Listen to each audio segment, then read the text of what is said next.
Vou te ensinar você fazer o teste para dar o fim do seu barulho no teu carro, para você não comprar a peça errada.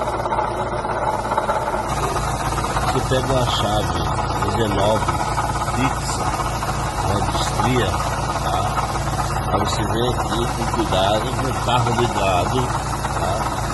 Vem aqui, ó, no esticador. Aí você vai fazer a força ao contrário desse barulho some. Se o barulho some é nesse esticador. Ele não tá com barulho no rolamento, mas é na parte do corpo dele. Ó, passou a moto aqui agora. Ó, deixa vocês verem. Ó, o barulho some, ó. Então, esticador. Valeu? Manda um joinha aí, que Deus abençoe o dia de vocês. Espero que eu ajudei vocês, ok?